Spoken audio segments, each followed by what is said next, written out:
오늘 성경 본문은요, 신약 성경입니다. 야고보서 4장 5절에서 10절까지의 말씀입니다. 야고보서는 신약 성경 375쪽에 있습니다. 야고보서 4장 5절에서 10절까지의 말씀, 우리 한 절씩 교독하도록 하겠습니다. 너희는 하나님이 우리 속에 거하게 하신 성령이 시기하기까지 사모한다 하신 말씀을 헛된 줄로 생각하느냐? 그러나 더욱 큰 은혜를 주시나니 그러므로 일렀으되 하나님이 교만한 자를 물리치시고 겸손한 자에게 은혜를 주신다 하였느니라. 그런즉 너희는 하나님께 복종할지어다. 마귀를 대적하라. 그리하면 너희를 피하리라. 하나님을 가까이 하라. 그리하면 너희를 가까이 하시리라. 죄인들아 손을 깨끗이 하라. 두 마음을 품은 자들아 마음을 성결하게 하라. 슬퍼하며 애통하며 울지어다. 너희 웃음을 애통으로, 너희 즐거움을 근심으로 바꿀지어다. 함께 읽겠습니다. 주 앞에서 낮추라. 그리하면 주께서 너희를 높이시리라. 아멘. 살아계신 하나님의 말씀입니다.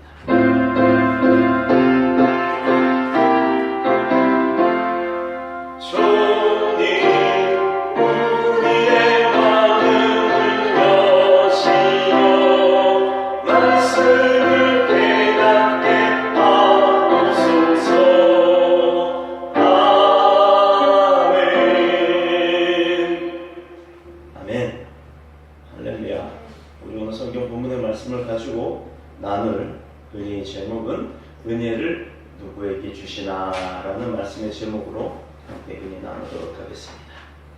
여러분들이 다 아시다시피 은혜는 우리가 주거나 받을 수 있는 게 아니에요. 은혜라는 것 자체는 성령 하나님, 또 사랑의 예수님 하나님, 또 하늘아버지 하나님, 이 삼위일체의 하나님께서 주시고 싶은 자에게 주는 겁니다. 그렇다 그러면 내가 은혜 받기를 원해요? 그러면 내가 하나님의 그 마음에 눈에 드는 자가 되어야 될 줄 믿습니다. 오늘 며칠 전 제가 그 영자 신문을 제가 이제 영어 공부한다고 영자 신문을 보고 있는데 다 못 읽어요. 제목만 읽고 내용은 있다가 포기를 할 때가 좀 충격적인 내용, 아마 번역이 더 정확하게 됐으면 더 자세한 내용을 알겠지만 제가 그렇게 수준이 높지 않은 영어 실력을 가지고 번역을 하다 보니까 대충 이런 내용이에요. 영국에 보니까 어떤 30대의 남자 하나가 1년 365일이 넘어서 401일이라고 하는 401일 동안 매일 한 번도 쉬지 않고 마라톤 코스를 풀코스를 완주를 하는 거예요. 자, 그럼 마라톤 코스 여러분 몇 킬로인지 아시죠? 42.195km. 이거를 다 돌고 나면 2시간 5분 때 들어오면 세계 신기록, 9분 때 들어오면 아시아 신기록, 그리고 11분 때 들어오면 대한민국 신기록 이렇게 됩니다. 잘 아시는 송기정 선수라든가 또는 황영조 선수라든가 하는 사람들도 5분 때에 못 들어왔어요. 다 9분, 10분, 11분 이렇게 들어왔습니다. 그런데 401일 동안 매일같이 42.195km를 뛰는 이 청년이 있었어요. 일생에 한 번도 뛰어보지 못한 사람들이 대부분일 텐데 이 사람은 1년, 한 달 하고도 일주일 정도 되는 401일이라는 날짜를 쉬지 않고 달렸습니다. 왜였을까요? 아마 이렇게 몸의 병들어서 당신 내일 죽습니다, 중병 들었습니다 라고 해도 이렇게 만약에 뛰기 시작하면요 다 회복하고 살아날 거예요. 그런데 이 사람이 그 달린 이유, 그렇게 남들이 하기도 힘든 걸 401번씩이나 매일같이 그렇게 뛴 이유가 있었어요. 근데 얼마나 황당했나. 그 이유가 뭐냐면 자기는 게이라고 하네요. 동성애자랍니다. 사람들이 자기를 차별을 한대요. 동성애자라는 것 때문에. 이 차별을 없애는 운동을 위해서 모금을 하려고 그렇게 달린 거예요. 목적이 그거였어요. 여러분, 동성애라는 것 차별을 하면 안 되겠죠. 그런데 목사가 동성애를 차별하지 말라라고 얘기한다고 또 오해하지 마십시오. 동성애는 성경에서 금한 사건입니다. 성경적으로는 동성애는 잘못된 겁니다. 남자가 남자를 사랑하고 여자가 여자를 사랑하고 또 중성이 중성을 사랑한다는 것, 이거는 문제가 심각한 거예요. 하나님의 뜻을 위배한 사건입니다. 그런데 이가 401일 동안 한 일이 그것 때문이에요. 그거 홍보하려고. 나 차별하는 것 하지 말아달라. 그걸 알리기 위해서 400일 동안 달렸답니다. 물론 동성애를 옹호하는 건 결코 아니에요. 그러나 제가 말씀드리고자 하는 것은 이 사람이 무엇 때문에 했느냐, 동성애를 차별하지 말라고 한 것은 문제를 삼고 제가 이야기하고자 하는 것은 차별에 대한 부분을 이야기하는 겁니다. 믿음이 좋다고 또 충성스럽다고 하나님이 이뻐하고 믿음이 없다고 충성스럽지 못하다고 하나님이 미워하고 하느냐? 아니란 말이에요. 그렇지 않아요. 믿음이 조금 덜하든 믿음이 많이 충성 풍부하든 그것이 중요한 것은 아닙니다. 하나님은 분명히 믿음을 갖고 하나님을 따르고 섬기는 자는 어떤 자든지 다 사랑하세요. 믿으십니까? 아멘.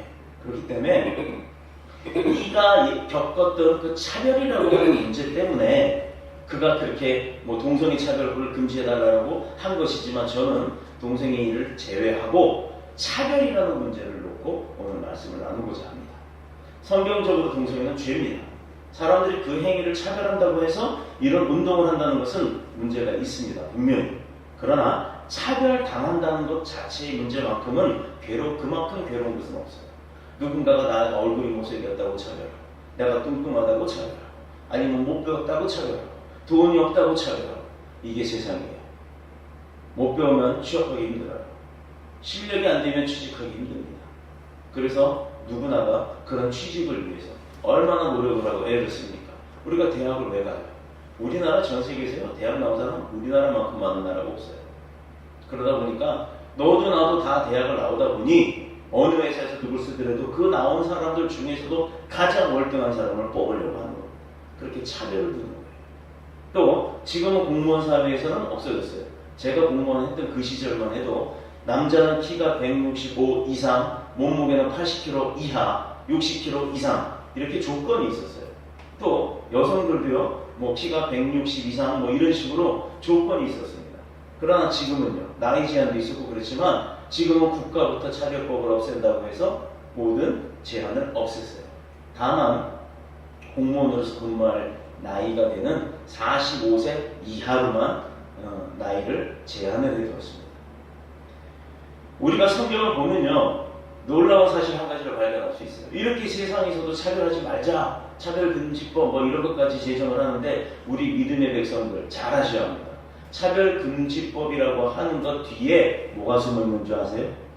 차별하는 것 자체가 잘못된 건 맞습니다. 그러나 차별하지 말자라고 하는 그 금지법 뒤에는 이단들이 숨어있어요. 사탄의 계략들이 숨어있습니다. 차별하면 안 됩니다. 분명히. 그러나 분별하여서 우리는 차별하지 말아야 될 줄 믿습니다. 그런데 성경을 보면요, 차별하면 안 된다라고 하면서도 성경에 보면 주님이 차별을 하시더라 이 말이에요. 나를 믿기만 하면, 나를 따르기만 하면, 나를 섬기기만 하면 차별하지 않는다라고, 사랑하신다라고 말씀하신 주님이 성경에 주님도 차별을 하시더라 이 말이에요. 하나님도 사람을 차별하고 계신다는 사실을 성경을 통해서 알 수가 있습니다. 똑같은 사람을 놓고 유대인이라고 사랑하고 이웃나라 블레셋 사람이나 암몬 모압 사람들이라고 해서 내 백성이 아니라고 해서 미워하신다는 얘기예요. 그뿐만 아닙니다. 같은 유대인 중에서도 보면요, 사울 왕, 사도 바울이 회심하기 전에, 중생되기 전에 바로 사울이라는 왕이었어요. 그 사울 왕의 경우를 보면 처음에는 하나님이 사울을 왕으로 세우셨단 말입니다. 그런데 축복을 해줬던 인생인데 이놈의 사울이 교만이 들어갔어요. 나중에는 하나님의 말씀을 어기고 나니 어떻게 돼요? 하나님이 괘씸하잖아요. 이것 봐라, 기껏 해줬더니 이제 와서 나를 배신했네. 이게 사람 생각입니다만 하나님도 그 마음을 가지고 그 사울 왕을 내칩니다. 버려버리십니다. 가문이 완전히 망해버리고 말아요. 그리고는 엉뚱한 이새의 아들 다윗을 이스라엘의 왕으로 세우십니다. 이게 하나님이 하신 일이에요. 자, 그러면 이것만 보면 우리는 사랑했던 사울 왕이 배신을 하고 나니 버려버리셨죠. 차별해버리시잖아요. 그리고는 엉뚱하지 않는 다윗을 세웁니다. 그 다윗을 말로 표현하기 어려울 정도로 사랑하고 축복해 주셨어요. 이유가 뭔지 아세요? 성경에 보면 사랑의 하나님이심에도 불구하고 그분이 미워하시는 것이 있더라 이거예요. 싫어하는 게 있더라 이 말입니다. 뭐냐면 6절입니다. 오늘 6절에 보면 더 큰 은혜를 주시나니 그러므로 일렀을 때 하나님이 교만한 자를 물리치시고 어떤 사람이요? 하나님보다 자기가 똑똑하다. 하나님보다 내 생각이 옳다. 하나님보다 내가 먼저 더 할 수 있다. 하나님보다 내가 더 잘할 수 있다 라고 하는 사람.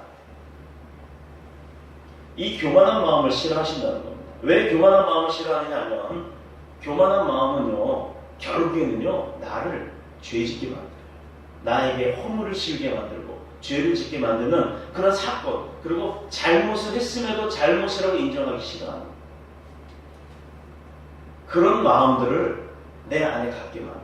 그래서 회개할 기회를 잃어버리게 하세요. 도리어 뭐가 나쁘냐 어떻게 이렇게 생각할 수 있죠. 아니 내가 이거는 하나님 나한테 이거 시켰잖아요. 그래서 내가 이거 하잖아요. 그런데 왜 나한테 이런 시련을 주세요? 왜 나한테 이런 고통을 주세요?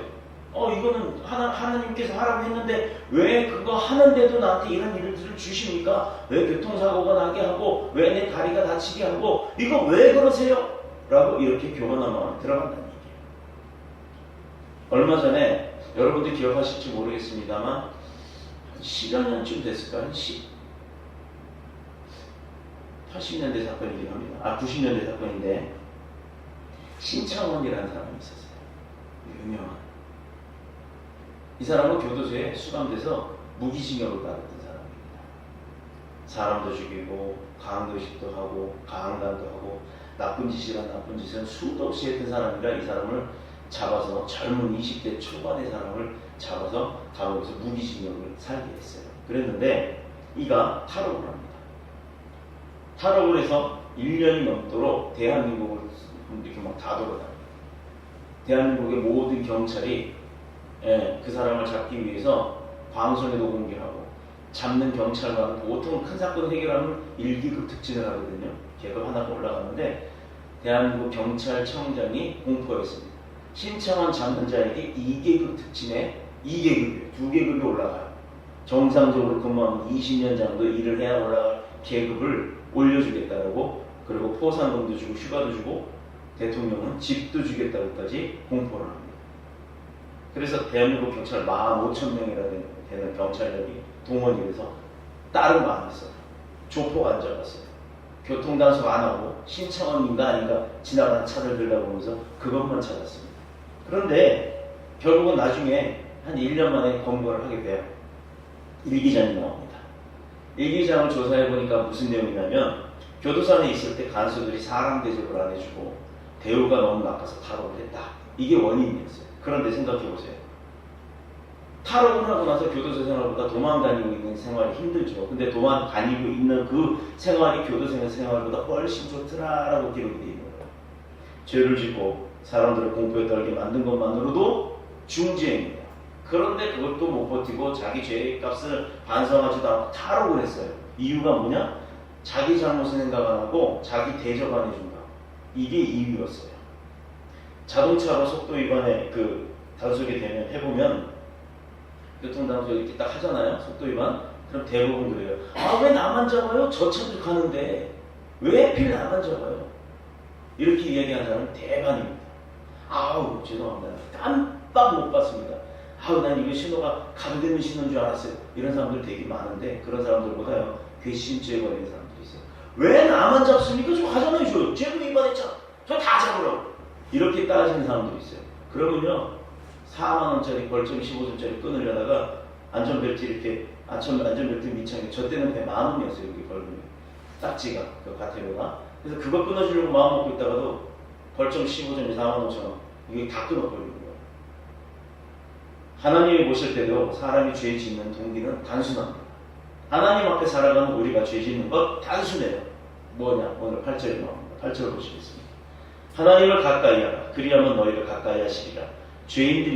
죄인들아 손을 깨끗이 하라. 두 마음을 품은 자들아. 마음이 몇 개라고요? 두 마음.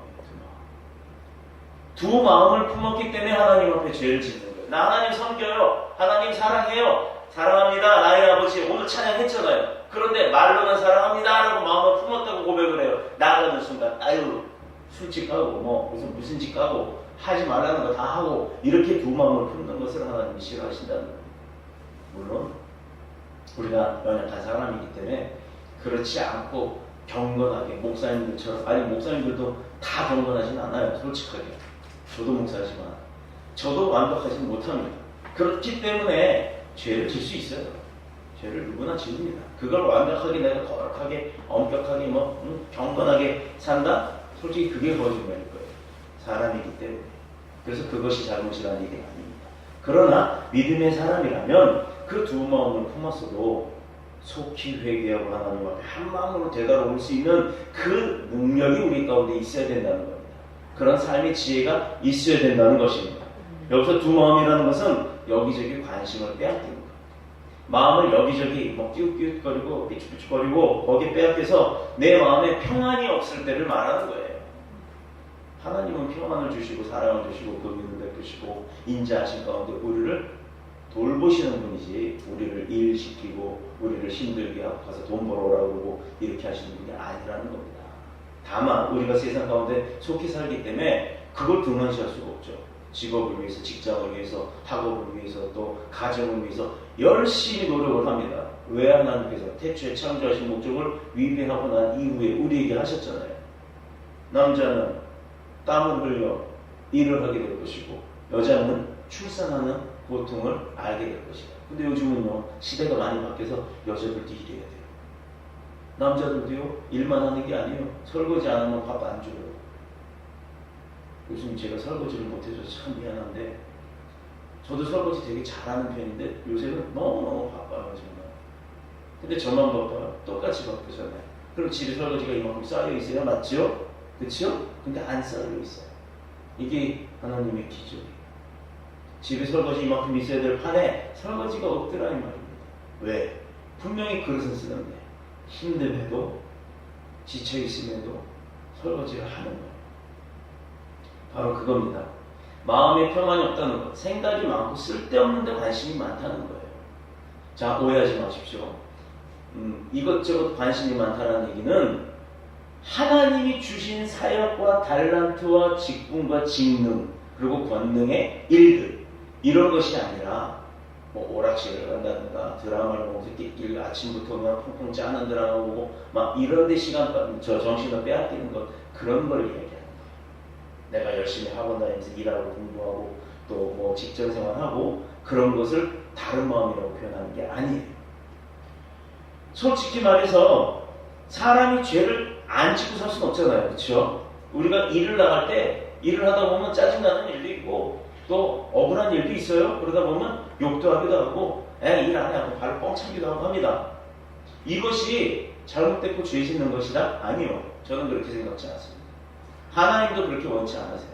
하나님은 분명히 우리에게 일을 하라고 하셨어요. 그래서 저는요 아침에 우리 목사님하고 인사를 나눌 때 오늘도 11조 열심히 봅시다라고 이야기를 합니다.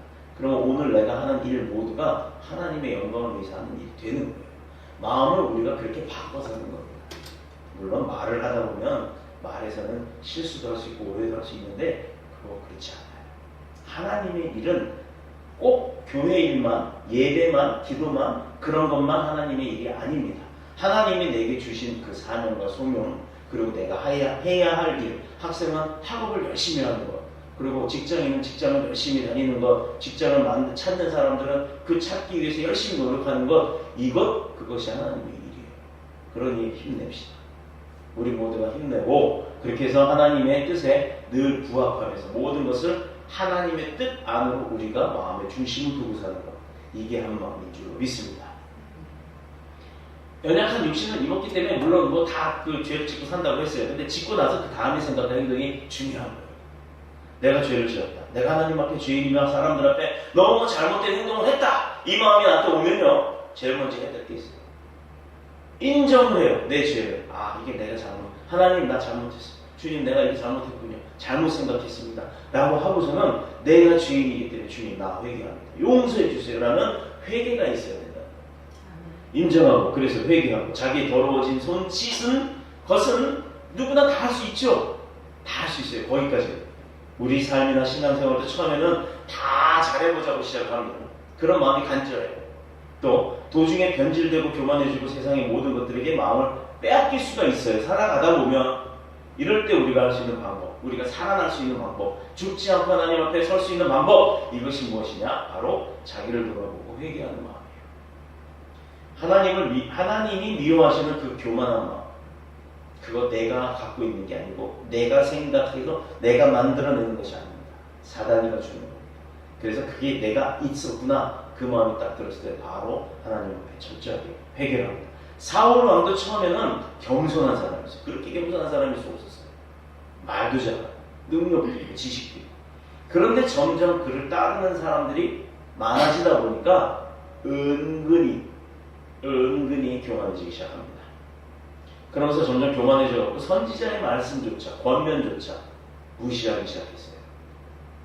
하나님은 그래서 결국 그를 버려버렸습니다.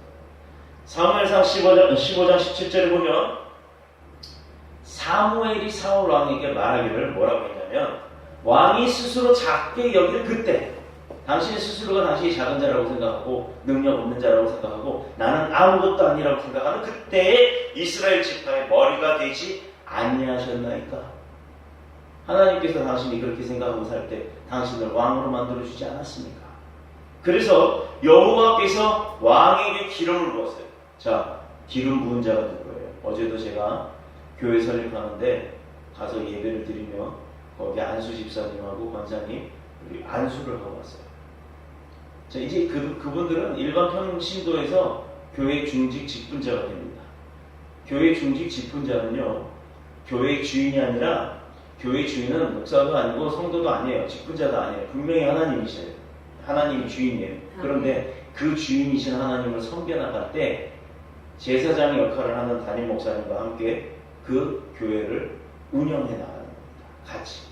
그래서 그 중직자로 항존직으로 어디 가지도 못해요. 다른 데 이동도 못하는, 완전히 그 교회 일꾼으로 심어지는 거예요. 그런 축복의 자리에 가서 안수를 하고 왔어요.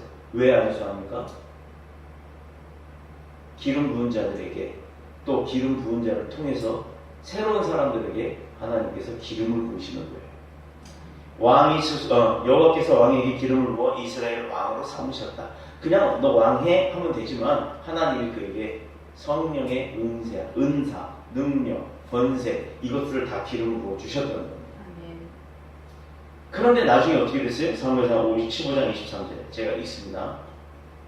이는 거역하는 것은 점치는 죄와 같고 완고한 것은 사신 우상에게 절하는 죄와 같음이라. 왕이 여호와의 말씀을 버렸으므로 여호와께서도 왕을 버려 왕이 되지 못하게 하셨나이다. 하나님이 주고 도로 뺏어갔다는 얘기예요. 자, 어느 목사님이 찬양을 정말 잘해요. 어느 목사님이 정말 찬양을 잘하시는 분이고 사모하는 분이에요. 근데 연세가 좀 드시고 나서 찬양이 귀찮아졌대요. 힘들다고. 찬양을 잘 안 하고 예배 때도 찬양을 안 하고 일도 따르고 성도들 하게끔 하고 그랬대요. 그런데 하나님이 그분에게 어떤 벌을 내리셨느냐? 갑상선을 건드셨어요. 수술을 하십니다. 안 그러면 죽는다니까 수술을 했대요. 우리 교단에도 그런 수술하신 분이 있는데 그분 이야기는 아닙니다. 남자 목사님이신데, 그래서 갑상선 수술을 하고 난 이후에 목소리를 잃어버리셨어요. 목사님이 설교를 해야 되는 사람이 목소리를 잃어버려요. 어떤 일이 벌어졌겠습니까? 설교를 해야 되냐, 할렐루야 이런 목소리가 나와요. 기도 많이 하신 분도 그렇게 나오죠. 근데 기도 많이 해서 목이 쉬신 분들은 홀리보이스 듣기는 좋아요. 성령스럽고 영스럽고. 그런데 갑상선은 쇳소리가 납니다. 그가 무릎으로 엎드려 하나님 앞에 고백을 합니다. 잘못했습니다. 다시 찬양하게 해주세요. 어떻게 됐을까요? 목소리가 회복이 되었어요. 그래서 말씀드리는 겁니다. 마찬가지로 사무엘상 15장 23절의 내용이었어요. 하나님이 사람들을 차별하고 이유 없이 미워하시는 것이 아니라 하나님도 차별할 정도로 미워하는 일이 있다는 겁니다. 그래서 사울의 마음이 겸손할 때는 이스라엘 왕이 올려주셨지만 마음이 변해서 교만해지니 하나님의 주신 걸 도로 걷어가는 벌을 내리신 거라는 얘기예요. 하나님은 자신이 죄인이고 하나님은 원수된 삶을 사는 것을 깨닫고 회개하며 용서를 구하는 자에게는 정말로 한없는 은혜를 베푸시지만, 내가 뭘 잘못했냐? 나는 누구는 나보다 더 하는데 아, 내가 요거 좀 이렇게 자, 요거 이렇게 했다고 요만큼 맞다고 이게 그렇게 큰 죄인가? 이거는요 목사님들도 가끔 그런 생각할 때가 있어요. 아니 뭐 예배 한번 빼먹었다고 뭐 그게 뭐 아버지 아시잖아요. 내가 병원 갔다 오다가 아파서 뭐 바빠서 뭐 이 딴 일하고 뭐 하고 하느라고 예배 준비 못해도 성도도 아무도 없는데 이 시간은 뭐 그냥 제끼죠 뭐. 그래서 못한 건데 뭐 그걸 그렇게 난리 치세요? 라고 하지만 목사는 예배가 사명이에요. 아무도 없어도 예배 드립니다. 이거요. 그렇게 생각하는 게 잘못이라는 겁니다. 근데 그거를 핑계를 댄다는 거예요. 억울하게 생각하는 사람은 사울 왕처럼 차별을 받게 된다는 겁니다. 물론 평신도와 중직자와 또 교역자는 다르죠. 당연히 다르죠. 그만큼의 무게가 있고 책임이 있는 겁니다. 나중에 버림을 당하는 것도 왕의 왕권을 버림받았다는 거지 사울 왕 자체의 생명을 버림받았다는 것은 아니에요. 이건 잘 새겨두시기 바랍니다. 이것은 스스로 나쁜 결과를 불러오게 된 거예요. 도리어 성경은 이런 사람들을 가리켜 영적으로 부정한 여자나 더러운 여자 또 그렇게 표현하기도 합니다. 다시 말해서 이스라엘이 타락했을 때 그녀들은 음녀요, 남편을 버리고 배신하고 다른 남자와 놀아난 여자로 이렇게 표현이 되기도 해요. 그렇다면 무엇이 겸손한 것이고 하나님 앞에서 겸손한 사람은 과연 어떤 사람들인가? 이제 이게 중요하죠. 왜? 내가 그렇게 살기를 원하니까. 그렇게 돼야 되니까. 하나님의 많은 은혜를 우리에게 베풀어 주시는 것 자체, 그것은 그냥 주신다고는 하지만 분명한 이유는 있습니다.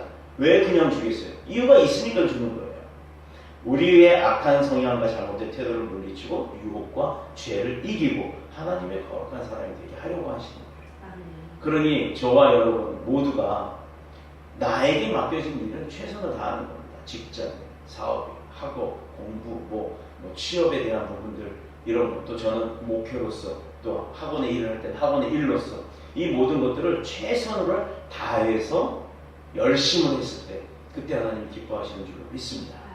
그래서 성령님은 우리 가운데 성령님을 보내주셔서 그렇게 했음에도 불구하고 우리가 못 이루는 일들이 있잖아요. 불가항력적이라고 하는 우리로서는 도저히 할 수 없는 일들, 이런 일들을 감당할 수 있게끔 성령님을 통해서 도와주시는 거예요. 세상 사람들은 그런 일들고 이건 되지 않을 일인데 됐다라고 하면 우연이라고 하고 야 정말 뭐 운이 좋다고 하고 합니다. 절대 그런 건 없습니다. 우연 이런 거 없어요. 하나님의 뜻 가운데는 하나님의 계획이라는 게 있기 때문에 우연이라는 건 없어요. 그 계획 가운데 우리가 살아가는 거예요. 얼마나 감사합니까? 그렇다면 무엇이 그럼 우리에게 겸손이 되느냐? 첫 번째, 하나님께 순종하는 것이 겸손이에요. 이게 가장 기본이에요. 하나님이 아브라함에게 백세나 되도록 다른 것을 다 주시면서 아들만은 주지 않았어요. 주신다고 했는데 오랫동안, 그것도 100년 동안 기다리게 하십니다. 그를 미워해서 차별하는 것이 아니라 그의 겸손한 마음을 바꾸자 하셨던 거예요. 하나님께서. 구약시대 유대사회는 모든 것을 다 가지고 뭐 재물 권력 다 가져도요. 그 가정에 자식이 없으면 뭐라 그러죠? 처벌도 강한 처벌을 받았다. 그래서 부끄러운 사람으로 취급을 받는 거예요. 죄인으로 취급을 했어요. 왜 그랬는지는 저도 몰라요. 그 부끄러움이 아브라함을 겸손하게 오히려 만들었다는 겁니다. 세상 사람들 나는 다 가졌는데 애가 없어. 그러니 그건 세상 사람들이 비아냥거리는 가장 큰 부끄러움인데 그 부끄러움이 내가 갖고 있으니 그래 나는 그런 사람이다 라고 스스로가 겸손해질 수 있도록 하나님이 그 방법을 쓰셨다는 거예요. 그리고 그 겸손함은 그 마음은 오히려 하나님께서 받아주신 겁니다. 그래서 그를 믿음의 조상으로 세우셨습니다. 모세가 어떻게 하나님의 능력을 장중 가운데 붙들려서 그 이스라엘 백성들을 출애굽시키는 한 나라의 모든 백성들을 탈출시키는 그런 큰 일을 할 수 있었겠어요? 그의 능력입니까? 지식입니까? 자, 여러분 생각해 보세요. 지금 북한에 김정은이 있고 북한 주민들이 억압을 받고 살아요. 그런데 예를 들어서 내가 아는 어떤 사람 하나가 북한을 딱 가가지고 김정은하고 담판을 짓습니다. 그래놓고는 김정은한테 얘기를 합니다. 당신 추종하는 백성들 빼고 당신 추종하지 않는 그냥 일반 백성들 다 내가 데리고 한국으로 갑니다. 주시오. 하면 누가 주겠어요? 그런데 모세는 그렇게 이스라엘 백성들을 데리고 나왔다는 얘기입니다. 그게 모세의 능력이에요? 모세를 통한 하나님의 능력인 줄로 믿습니다. 아멘. 그렇게 하실 때에는 민수기 12장 3절에 보면요, 이 사람 모세는 온유함에 지면의 모든 사람보다 더하더라라고 표현해요. 하나님이 보시는 것은 사람의 마음이에요. 그 마음이 어떤 마음이냐? 그것을 보는 거예요. 모세는 겸손한 마음을 가졌고 그의 어지고 착한 마음을 하나님께 귀히 보시고 축복하신 줄로 믿습니다. 두 번째는 하나님을 가까이 한다는 것. 첫 번째는 겸손, 순종. 그다음 두 번째가 하나님을 가까이 한다는 것. 사람이 하나님을 가까이 할 때 일어나는 놀라운 일들이 참 많이 있습니다. 이걸 우리는 불가항력적 사랑이라고, 은혜라고 표현을 해요. 제일 먼저 자신이 내가 죄인이었다는 걸 깨닫게 하십니다. 그럼 깨달아서 회개하게 하시죠. 회복하게 하신다는 얘기예요. 지금까지 내가 하나님과 원수된 잘못된 삶을 살았던 것을 깨닫고 회개하고 난 다음에 하나님께서는 회복하게 하시는 겁니다. 자, 내가 죄인이었구나. 그동안 내가 하나님 모르고 살았으니 죄인이었구나 라고 해서 죄인으로 머물게 하는 것이 아니라 그 죄를 다 용서해주고 죄가 없게끔 만들어 주신다는 겁니다. 본문 8절에 보면요, 죄인들아 손을 깨끗이 하라, 두 마음을 품은 자들아 마음을 성결하게 하라, 이렇게 표현을 하셨는데, 그렇다고 이거 아무나 손 씻을 수 있는 문제는 아니에요. 우리가 뭐 손 더럽다고 화장실 가서 비누로 씻을 수 있죠. 그런데 영적 손을 씻는 것은 아무나 할 수 있는 것이 아닙니다. 도박꾼이 자기 잘못을 인정을 해도요, 그곳에서 나 이제 다시는 도박을 안 해 하고 손만 씻고 나온다고 해서 도박이 끊어지나요? 안 그러죠? 대부분 우리 그런 영화도 있잖아요. 보면 그래서 손가락을 자른다든가 손을 자른다든가 하는 어떤 아주 단호한 처벌의 조치를 자기가 극단적으로 했을 때 없으니까 못하는 거예요. 손이 없으니까. 손이 없으니까 도박을 못하는 겁니다. 그렇게 해야 끊어진다는 그런 표현이에요. 그러나 내 행위가 옳지 못한 것을 인정하고 어떤 일을, 어려운 일을 감수할 각오를 가지고 손을 씻으면 이 사람은 회개하는 거예요. 그 다음에 일어나는 일들은 스스로가 불충했던 것을 깨닫게 됩니다. 지금까지는 세상도 사랑하고 하나님도 사랑하면서 여기저기 관심을 쏟으면서 살았던 삶을 돌이켜서 이제는 그 모든 관심을 하나로 놓는 거예요. 하나님 중심으로. 그렇게 하면 그때부터 어떤 생각이 이 사람을 지배하게 되느냐? 어떻게 하면 내가 하나님 중심, 성경 중심, 교회 중심, 그 믿음 중심으로 살아갈 것인가를 생각하게 된다는 거죠. 그때부터 마음의 평안이 찾아오게 되고요. 왜? 내 마음을 주장해 주실 거예요. 나는 부족합니다. 부족하기 때문에 하나님한테 의뢰하는 거예요. 그러니 하나님이 그 의뢰하는 그 믿음을 아시니 다 해결해 주실 겁니다. 저와 여러분 가운데도 그 동일한 성령님, 지금 내 마음에 불안이 있어도 그 불안함을 다 해결해 주시고 평안함으로 이끌어 주실 줄로 믿습니다. 또 지금 많은 일들을 계획하고 준비하고 있어요. 교회에서도 많은 사역들을 준비하고 또 내년 계획을 준비를 해야 하는데 사실 저도 불안해요. 이 내 마음 가운데 이 일들을 이룰 수 있을까? 이건 혹시 내 생각은 아닐까? 내가 그냥 교회 내에 너무 무리하게 진행하는 건 아닐까? 이런 생각이 옵니다. 그러나 기도하는 이유는 하나님께서 하라고 하신 거면 합니다라는 그 믿음 때문이에요. 순종의 믿음. 왜? 나는 못해. 우리 오늘 가람이가 기도했잖아요. 성교 가는데 재정도 허락해달라고. 자, 여러분들이 가시는 분들이 지금 거의 한 150만원, 160만원에 해당하는 항공료하고 개인 그 체제 비용을 지급을 했어요. 티켓팅도 다 되고 이제 다 됐습니다. 그런데 이제 우리가 거기에 가서 사역을 해야 되잖아요. 사역을 하려면 비용이 들어요. 차량으로 이동도 해야 되고 또 거기 모이는 사람들한테 식사도 대접을 해야 되고 또 심지어 아이들한테 선물도 해야 되고 우리가 그 유치원에서 쓴 전기요금, 숙박비, 그다음에 식비 이런 거는 다 지급을 해야 되고 오는 겁니다. 그런데 그거는 계산이 안 돼 있어요. 그럼 그건 누가 내야 돼요? 누가 내야 될까요? 교회에서 가자고 해서 교회가 내야죠. 그런데 저나 여러분이나 다 아시다시피 우리 교회 재정이 있어요? 없어요? 빵원입니다. 300만 원 가까이 되는 돈을 저는 어떻게 준비해야 될지 몰라요. 그래서 기도하는 겁니다. 그런데 평안해요. 불안하지 않아요. 아멘. 하나님께서 주실 겁니다. 아멘. 여지껏 저는 선교를 많이 다녔어도 돈이 있어서 다녀본 적 없어요. 극적으로 출발하기 전날 항공료도 주시고 또 갔다 오고 나서 부어주시는 은혜가 있었고 바로 그런 겁니다. 우리는 누구를 믿어요? 저를 믿는 게 아니잖아요. 또 여러분도 여러분 스스로를 믿는 게 아닙니다. 노력하는 나의 최선을 믿고 또 그것을 보고 기뻐하시는 충성하는 그 모습을 보고 기뻐하시는 하나님을 믿는 겁니다. 아멘. 그래야 하나님이 해결해 주세요. 그런 믿음의 담대함으로 세상을 헤쳐나가는 저와 여러분이 되시길 축복합니다. 아멘. 그때부터 마음의 평안이 찾아온다고 했어요. 하나님이 기뻐하시는 선한 일을 하면 기쁨이 솟고 샘이 솟는 거예요. 그걸 우리가 찾아가는 겁니다. 그래서 용기가 생기고 믿음의 사람은 세상 가운데서 담대할 수밖에 없는 거예요. 구원에 대한 확신과 감사의 삶을 살 수가 있는 겁니다. 세 번째, 마지막 것이 무엇이냐? 눈물로 회개하는 겁니다. 내가 죄인임을 알았고 회개해야 돼요. 하나님을 가까이 할수록 깊은 회개가 더 터져 나옵니다. 알고 봤더니 이거는 내가 잘못이 아니라고 생각했더니 하나님 입장에서 보니까 이건 잘못이 맞았구나. 내가 틀렸구나. 그것을 알았을 때는 하나님 앞에 회개하는 겁니다. 아이고 아버지 죄송해요. 나는 진짜 몰랐어요. 근데 이제는 이것도 도움을 요구하는 거예요. 왜냐하면 나는 또 그럴 수 있거든. 누구든지 그건 마찬가지입니다. 마음 깊은 곳에서 쏟아나는 슬픔, 그래서 그런 눈물을 흘리게 돼요. 인간의 겸손은요, 하나님 앞에 엎드리는 것밖에 없어요. 사람 앞에 엎드릴 이유가 없습니다. 왜 사람 앞에 엎드려요? 자존심 상하게. 그러나 하나님 앞에는 겸손할 수밖에 없는 게 우리의 모습인 것입니다. 당연히 대우를 받지 못하고 차별을 받는다면 분하죠. 그래서 막 복수하는 그런 마음이 아니라 오히려 그럼에도 불구하고 왜 그랬는지를 알게 되면 내가 그게 뭐가 문제였고 부족했구나라는 것을 깨닫게 되는 거예요. 그래서 모든 일에 하나님의 도우심을 구할 수밖에 없는 게 우리의 현실입니다. 우리가 할 수 있는 것은 그래서 아무것도 없다라는 거예요.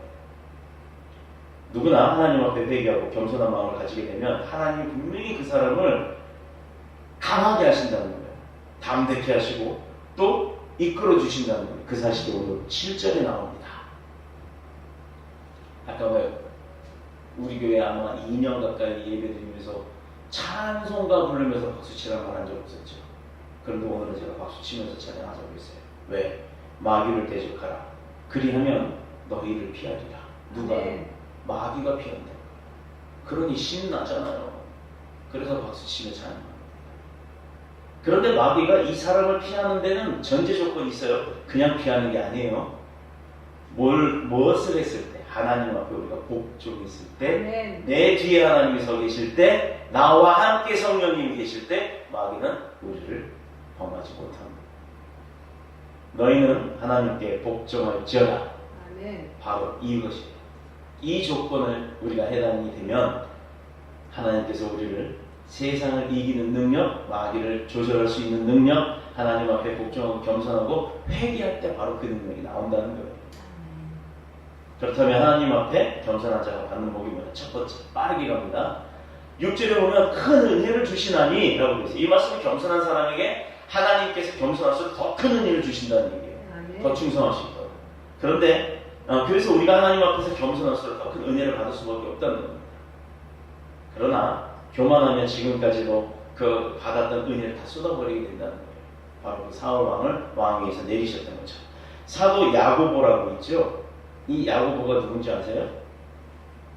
예수님의 동생입니다. 예수님의 동생으로 야고보는 늘 보면 형님이 못마땅했어요. 그냥 어려서 30살까지 자라면서 야고보는 형을 보면 참 예수라는 형을 보면 육신의 형이에요. 목사님이 예수 동생이 있다고 하면 예수 사람이네 이렇게 생각하실 텐데 사람의 형상으로 이 땅에 오셔서 분명히 마리아의 육체를 통해서 사람의 형상으로 태어났고 그 이후에 마리아는 요셉의 산에서 또 아들을 낳습니다. 그가 바로 야고보예요. 그렇게 해서 형제로 자라는 겁니다. 그러나 하나님의 아들은 예수님은 육신만 마리아를 빌린 거지 하나님이 육신으로 오신 거란 말이에요. 그러니까 혼돈하지 마세요. 이 야고보가 형이 그렇게 못마땅했어요. 예수님의 동생으로 형님을 좀 못마땅하게 그렇게 살았는데 그런데 그가 예수님의 공생의 생활 이후에 하나님의 아들임을 깨닫고 나서 예수님을 형님이 아니라 나의 주, 나의 주인 그리고 나의 하나님으로 섬겼다는 겁니다. 같이 자라고 보고 맨날 침 흘리고 잠자고 밥 먹다가 밥그릇에서 내 반찬 더 먹겠다고 싸우고 이랬던 사이로 자랐던 동생조차도 그 하나님을 예수님을 형으로 보지 않고 야 우리 형이 예수야 야 하나님의 아들이야 그러니 나 권세 있어 니도 까불지 마 이러고도 남았을 사람인데 그러지 않고 오히려 더 겸손히 주, 나의 주님이라고, 나의 주인이라고 섬겼다라는 겁니다. 자기 몸과 마음을 주님 앞에 낮췄더니 야고보가 어떤 사람이 됐어요? 훌륭한 사도가 되었습니다.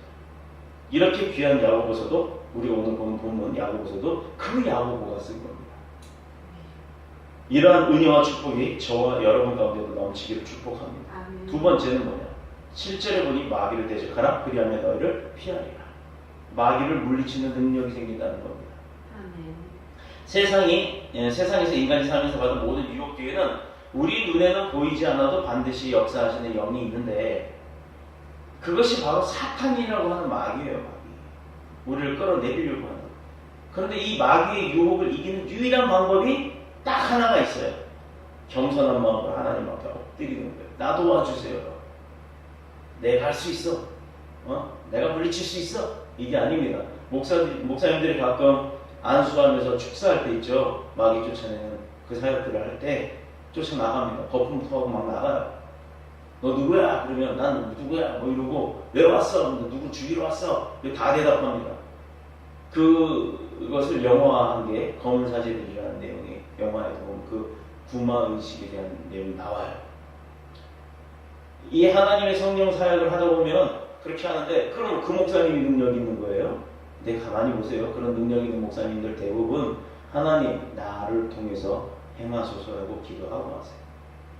그냥 몸만 쓰시는 거지, 그 안에 성령의 역사하심과 안수의 능력은 하나님이 하시는 겁니다. 아멘.